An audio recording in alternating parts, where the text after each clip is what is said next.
Bu Dewi. Bu Dewi Widiarti. Ya, silakan Bu Dewi. Assalamualaikum warahmatullahi wabarakatuh. Salam.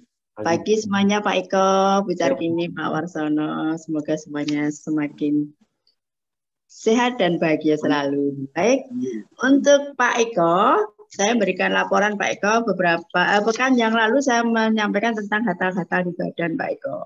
Ya. Terus Pak Eko bilang gula darahnya harus di bawah 100. Ya, betul. Alhamdulillah sudah berhasil.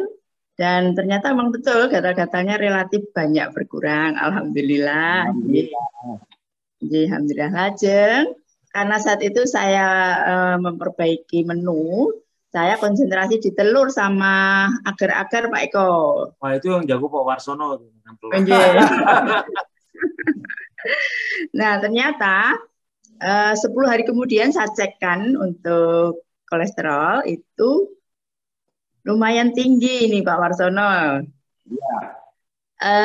461 untuk apa namanya kolesterol saya dan juga trigliserid 250. Nah, ini terus di bahu saya terasa agak kemerames mungkin begitu nggih Pak Warsono kalau bahasa Jawa. Iya. HDL-nya berapa Bu? HDL Bu? HDL-nya cuman 29 Pak. Wah ini, monggo Pak Eko. Kalau ini Pak Eko yang nanti akan menjelaskan. Lajeng LDL-nya kok tinggi 258. Kemudian gula darah saya kemarin 82 dari cek lab.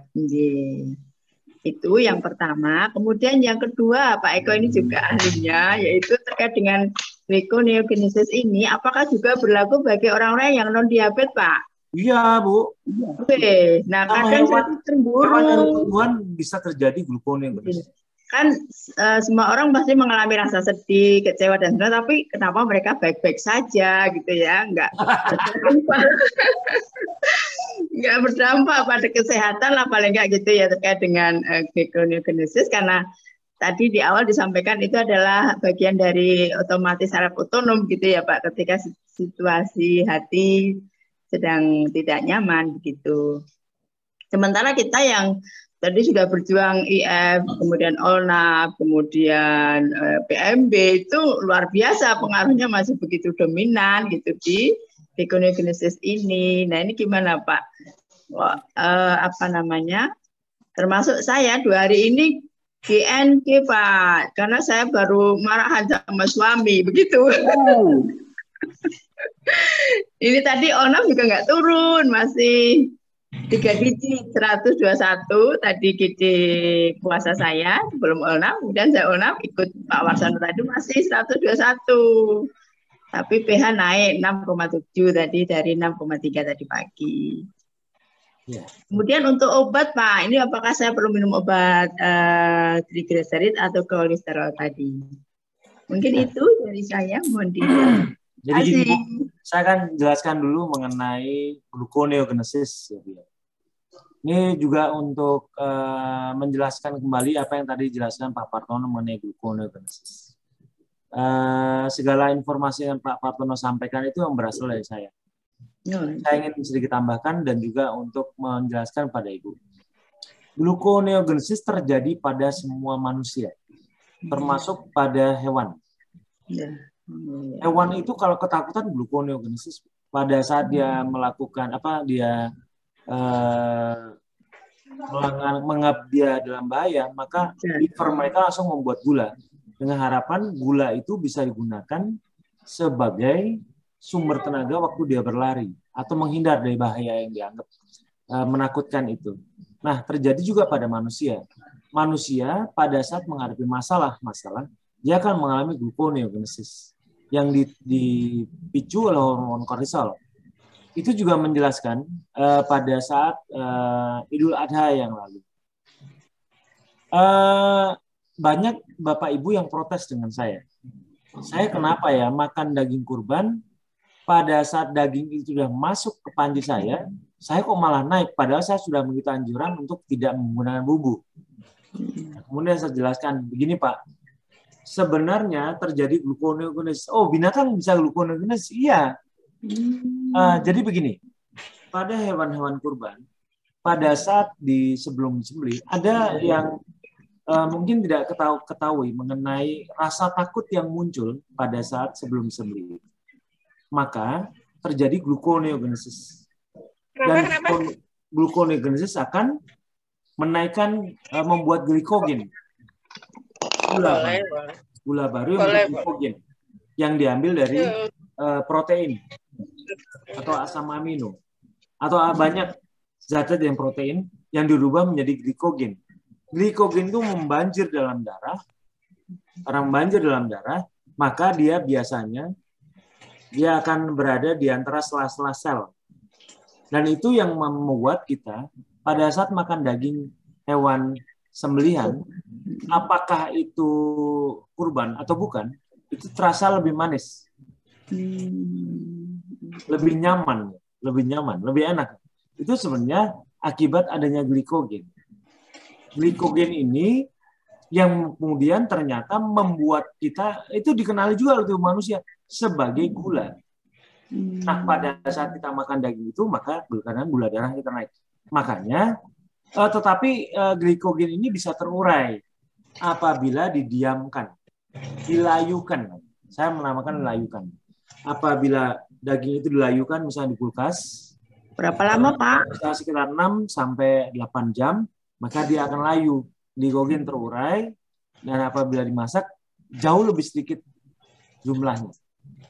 Tapi jangan taruh di freezer, karena dengan taruh freezer maka glikogennya juga akan terawetkan. Jadi taruh kulkas di chillernya. Chillernya itu bagian yang nggak terlalu dingin. Yang 1 atau 2 derajat itu nggak membeku. Ya, masuk. Kira-kira demikian, Bu. Harus dilayukan. Makanya biasanya orang-orang yang jualan di pasar daging-daging itu digantung ya. Itu bisa melayukan. Nah, kenapa pada orang-orang yang diabetes berbeda dengan orang non-diabetes? Padahal sama-sama mengalami gluconeogenesis seperti yang saya sampaikan. Ya, bedanya orang diabetes, dia nggak ada insulinnya, Bu. Karena nggak ada insulin, gula yang tadi terjadi karena gluconeogenesis tidak bisa segera dimasukkan dalam sel. Tidak bisa dibenamkan dalam sel. Kan ada 2 kemungkinan. 1, segera masuk menjadi tenaga, yang buat kita tenaga gerak, atau yang kedua, kalau Anda kata nggak pakai, dibenamkan jadi lemak. Jadi lemak itu bukan karena kita makan tetelan, makan lemak, terus nempel-nempel lemaknya di kulit. Enggak, Bu. Itu karena gula yang dirubah menjadi lemak. Itu kerjaan insulin. Nah, kalau diabetes tipe 2, ya sama saja, Bu. Cuman bedanya sel tidak bisa menerima insulin. Karena tidak bisa menerima insulin, ya gulanya cuma masuk aja. Masuk makanannya, gulanya tidak bisa terima. Akhirnya cuma mengambang saja, beredar dalam darah, tidak bisa masuk dalam sel. Maju kena, mundur kena. Itu sakit sekali, nggak enak sekali. Itu orang yang kebanyakan energi, tapi nggak bisa pakai energinya, Bu. Itu ciri-ciri orang diabetes. Tapi orang normal, kenapa gluconeogenesis tidak terjadi apa-apa? Ya karena dia punya pilihan, akan dijadikan tenaga atau mau jadikan lemak, gitu aja, Bu. Nggak banyak gerak, gemuk ya. Kan gitu ya, Bia? Itu cara tubuh kita bekerja seperti metabolisme. Mengenai gluconeogenesis, kenapa terjadi pada orang diabetes berbeda sekali sama orang yang tidak diabetes. Ya, karena insulinnya sudah tidak produktif atau selnya tidak mau menerima insulin walaupun insulinnya diproduksi. Dan kemudian menjelaskan juga Pak Partono tadi menyampaikan bahwa gluconeogenesis memang tidak akan menyakiti kita. Betul, itu terjadi pada orang normal begitu. Dia tidak akan menyakiti. Tapi berhati-hatilah terhadap orang-orang yang punya penyakit diabetes. Karena kenapa? Insulinnya, penyeimbang dari gluconeogenesis nggak ada. Karena nggak ada, kalau gluconeogenesis gula dipasok, nggak bisa dijinakan, Bu. Karena nggak bisa dijinakan, sakit. Gula. Gitu ya, Bu. Terus pertanyaan pertama apa? Saya lupa, Bu. Untuk kondisi saya yang hasil lab itu kolesterol. Ya, Ibu harus menghitung berapa triglycerid, berapa HDL. HDL sering dikatakan dunia medis itu adalah kolesterol yang baik. Dan LDL adalah kolesterol yang jahat. Tapi kalau mau saya, kolesterol LDL itu adalah kolesterol yang terglikasi, tercampur dengan gula. Sifatnya jadi jahat. Kalau menurut saya, sebenarnya kolesterol itu baik. Kolesterol itu baik. Kolesterol punya fungsi melindungi sel supaya kita tetap sehat. Supaya kita tetap bisa beregenerasi dengan baik. Kolesterol itu fungsinya, Bu. Selama ini kan taunya kolesterol itu wah biang masalah, biang penyakit, bikin sakit, bisa sakit jantung, bisa mati. Semua hal-hal negatif lari ke kolesterol. Ya kan, Bu? Iya. Nah, tapi sebenarnya kolesterol itu adalah kimia darah yang sangat baik. Dia pertama kali yang mengurus, dia P3K, dia petugas ambulan. Pada saat orang sakit, dia punguti, dia perbaiki, dia rawat. Pertama kali. Tetapi kolesterol bisa menjadi jahat kalau andai kata dia terglikasi. Terglikasi itu adalah di mana kolesterol itu bersenyawa dengan gula. Bersenyawa, tapi tidak di enzim, tidak diberikan enzim. Akibatnya dia menjadi sifatnya jahat. Nah, kalau andai kata Ibu mendengar rumus ini, trigliserid dibagi HDL harus kurang dari 3. Maka Ibu akan dianggap bahwa kolesterol Ibu dalam mutu yang bagus. Seluruhan kolesterolnya, walaupun tingginya 300-400, baik-baik saja. Tapi kalau andai kata Ibu merasa insecure, terasa merasa tidak aman, dan merasa nggak enak, ya Ibu harus gunakan obat dari medis untuk membantu supaya menurunkan kolesterol ke angka yang nyaman. Nah, kalau andai kata itu terjadi, masalahnya mungkin saja gula darah Ibu durasinya kurang panjang. Yang disebut kurang panjang, mungkin turunnya baru 2 hari ini, gitu loh. Ibu harusnya turunnya itu udah seminggu atau udah 10 hari baru. Ya, itu maka akan terjadi perimbangan kolesterol HDL dan LDL.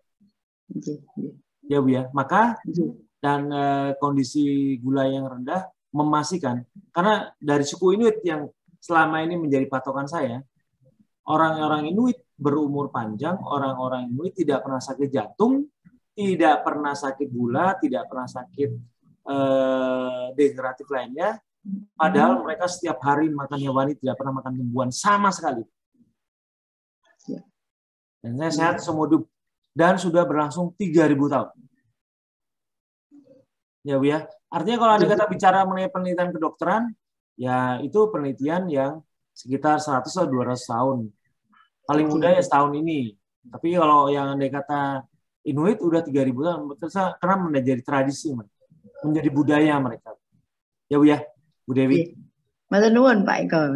Kalau sehat ya Bu ya. Amin. Pak Eko juga sehat. Matur nuwun Pak Eko. Sama Ibu. Selanjutnya Mas Freddy. Lanjut lagi.